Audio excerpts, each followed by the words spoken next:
I'm T-Set, and this is a tea time lapse. So this all started with a post I was writing on Blue Sky. I was feeling frustrated about how my chronic illness and attention disorder can make it hard to make artwork, even when I have really strong artistic drive to do so. But I often imagine things very visually, so I was writing out a description of a scene with multiple characters representing the different things. And then I realized I should just draw this. And so I stopped typing and pulled out my iPad and got to work. I wasn't feeling the best that day, so I decided to keep it very simple. As you saw in the beginning, they weren't even going to have faces. But the more I worked on it, the more I thought I might reuse these characters, and so I wanted to give them all distinguishable features. I knew from the beginning that I was going to color code them, but I thought it would also be good to give them each an item of clothing or accessory, as well as a distinguishing physical trait. So chronic illness has all of these spikes on her body, as well as a medical armband.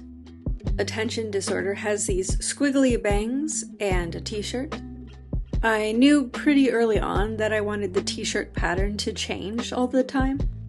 And with artistic art drive, I accidentally drew a Sunny-coded character again. Sunny is, of course, my friend, Sunny Garden. And this is the second time I've accidentally designed a character to resemble Sunny. When she pointed it out to me that I'd done this again, I commented that Sunny Garden is my crab evolution. If you're not familiar, apparently a lot of crabs are not related to each other, like they don't have a recent ancestor in common. The Earth just keeps making crabs because it's a good evolution. So both the internet and I myself really liked how that turned out, and I kept thinking of all of these other ideas for illustrations and comics and animations of these characters, and I'm not animating, I'm not doing that. But comics I could do. I have been wanting to actually draw more comics because I really haven't explored it that much, even though I love it and I've always wanted to do it, but it's just hard with the executive dysfunction. Like, I have drawn comics before, but they often don't end up finished, or I abandon the series. Attention disorders are hard. At various times in my life, I thought to myself, well, if you were really someone who is going to do comics, you would already be doing it. So the fact that you're not doing it is a sign that it's not for you. But I think that's just the anxiety talking. Anyway, I didn't really have much of a plan with this comic. I knew what I wanted it to be about. I had actually been on Blue Sky again writing a post when I realized that what I was writing would work better drawn.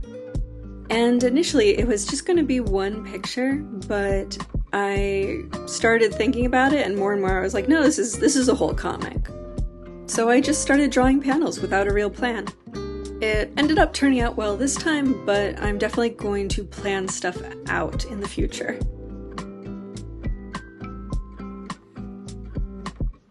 But back to the subject matter of the comic. I often have all of these different ideas that would be great for artwork, but when I have multiple ideas that I'm equally interested in, I struggle to just pick one and focus on it. I often end up paralyzed. This is a really common struggle people have, at least people with attention disorders. And it's just so frustrating when it happens because I want to make art and I have ideas for art and I'm just paralyzed. I can't work on it. I often can't even do something else that would bring me joy. It's so frustrating. And so in the comic, my attention disorder has found this armful of bright and shiny ideas and brings them to Artistic Drive. And Artistic Drive approves of all of them, but my disordered attention is unable to just pick one to focus on.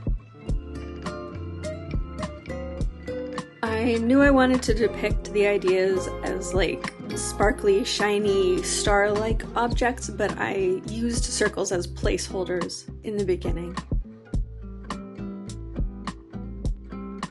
The way I drew these characters in this comic is a little bit different from my first drawing, and honestly, I'm not even fully consistent across this comic with how they look. I'm still figuring out exactly how I want to draw them.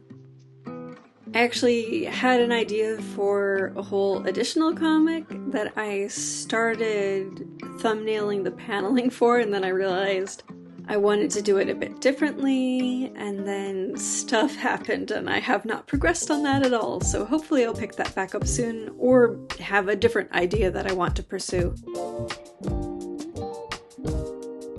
These past few days I've been playing a lot of Tomodachi Life.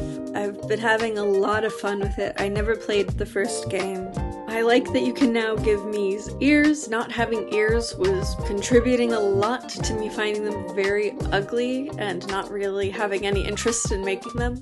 There's a very good chance that I'm going to end up doing art of them and making a tea time lapse out of that, so I won't go into it too much, but I've been having a lot of fun. People usually play Tomodachi Life making people that they know in real life or characters that they're very familiar with, but playing that way didn't really interest me, which is part of why I never played the first game. But with the second game coming out, I realized no one is making me play the game that way. If I want to make a brand new OC for each Mii on the island, I can do that. So yes, at this time I currently have 20 new OCs, all named after herbal teas. Is that insane? I don't know, I'm just having a good time. In the beginning of working on the comic, I knew I wanted chronic illness to be climbing up artistic drive over the course of the comic.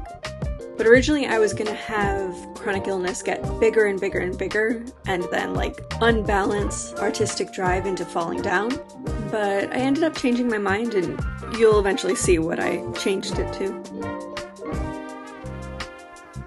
I knew from the beginning that I wanted disordered attention to start juggling the ideas. I actually, in hindsight, regret drawing disordered attention cheering in the first picture because it makes it look like he's cheering on chronic illness, and what I really wanted to depict was him being unhelpful, and I think it would have been better if he was juggling stuff or just doing something silly instead of cheering. So I already had disordered attention juggling in mind when I thought of the idea of this comic. In the first drawing I did of these characters, I just gave them spheres for hands, but I gave them four-fingered hands for the comic because it's just more expressive. It allows me to use them to emote more. And this is the point in the comic when I realized what I wanted chronic illness to do by the end. I wasn't really doing backgrounds for this comic, they're kind of just in a void. So I did a line of dots during the downbeat, and then action lines when artistic drive has just lost all patience. And then I wanted chronic illness to bite the sprout on artistic drive's head, so I gave that a little wind-up frame and then the actual action. There are a couple things I think I could have done differently for this comic. I think the panel where artistic drive is yelling could have zoomed in on the characters a bit more, and maybe the panel is a bit tilted, like it's being shook by the exclamation. I also think that the initial exclamation and then the ow bubbles shouldn't be connected. The way they're connected right now, I think they guide the viewer to read the ow before reading the panels of chronic illness biting.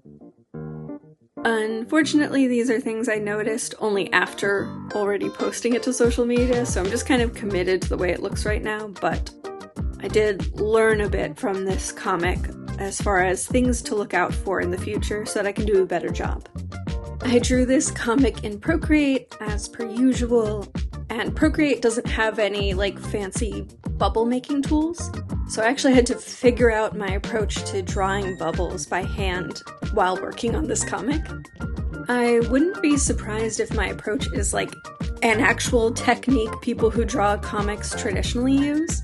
Essentially, I was periodically placing a dot at a consistent distance out from the text to tell me where I wanted the edge of the bubble to be.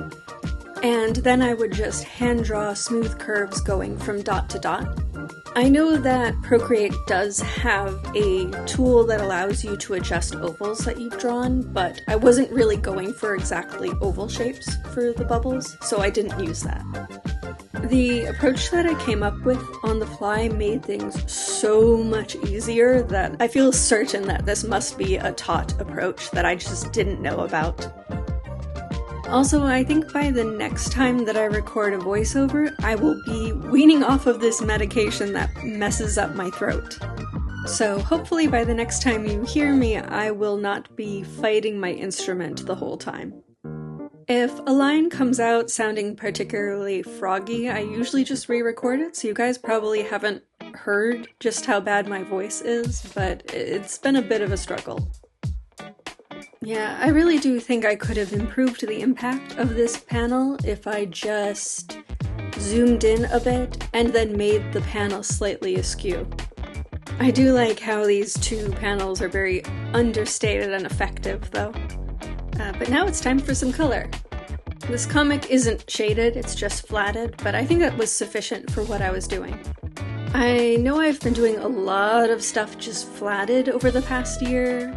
I really should do more shaded pieces. But I used to feel kind of obligated to shade things to make up for the fact that I didn't like my line art very much. But these days I am actually quite happy with my line art, so I don't feel like I need to hide it behind shading. That being said, shading is lovely and I should do more shading. I should also do more backgrounds. I should design a space for these characters so that I actually know what the background is going to look like. I need to free them from the void. Actually, let's set that as a goal for May, that I have to open up Sins and design some rooms for characters I have to exist in. I've been meaning to do it for literally years now, I think, and I need to set that as a goal for next month, that I am going to do that. I'm gonna finally get around to it. So patrons, I'm telling you, if I don't come back to you next month with screenshots of spaces I've designed, you are allowed to bully me. When it came to a close-up of the ideas, I knew I wanted it to be a bit more detailed, but I ended up really making it significantly more interesting than the zoomed out looks at them. So I ended up being like, oh well, it makes sense that this is Artistic Drive's vision, that Attention Disorder has lots of ideas, but Artistic Drive knows how to bring extra dimension to those ideas. But now it is time to look at the finished comic. Bright and shiny ideas. Huh?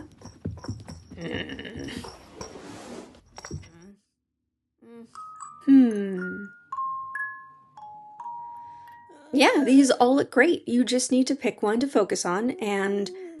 Wait. What are you...